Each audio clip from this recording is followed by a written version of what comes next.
他来了，他来了，他接到稿子就来了。大家好，我是祥子。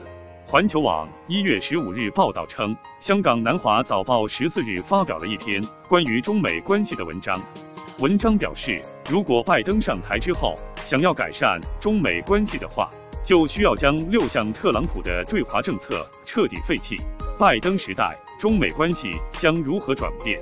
文章称，特朗普在职这4年，几乎成为了最近几十年以来中美关系最糟糕的时候。特朗普政府为了所谓立场，频频挑起不必要的对抗，间接损害了美国的利益，也破坏了中美之间的关系。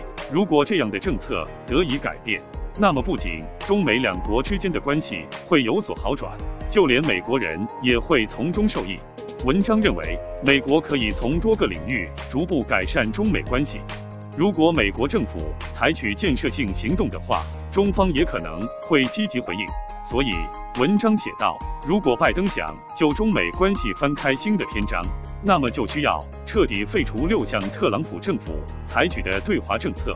港媒认为，拜登应该废除6项特朗普的对华政策。文章表示，拜登上台之后，首先应该做的就是废除美国在跛脚鸭时期颁布的一些行政命令。为了制约美国政府在面对中国问题时的选择，特朗普政府颁布了一系列行政命令，而拜登政府想要改善中美现状，就应该立即与美国国会进行协商，来确定哪些命令应该进行修改或重新发布。除了行政命令这个方面之外，文章认为，在教育、外交、贸易以及科技与媒体等多个领域，拜登政府都应该做出行动。首先，教育方面，特朗普政府在中国公民的学生和工作签证方面所做的一些更改，不仅对美国的一些企业和学校造成了损失，还严重损害了美国在国际上的声誉。所以，文章认为，拜登政府应该废除相关规定，并欢迎中国学生赴美留学。在外交方面，特朗普政府对中国采取的一些措施，让中美关系进一步受到损害。所以，文章认为，拜登在这方面也应该做出更改。此外，还有贸易，特朗普增加中国商品的关税，反而给美国农民和消费者造成了伤害。所以，拜登政府应该宣布恢复之前的水平。至于科技与媒体，特朗普政府更是动作频繁，前后对多家中企进行打压，给中美双方都带来了不必要的损失。所以，文章认为，在这个方面，拜登也应该有所行动。保护美国人的隐私和数据是没错，但是盲目封禁中国软件，只会给美国用户造成不便。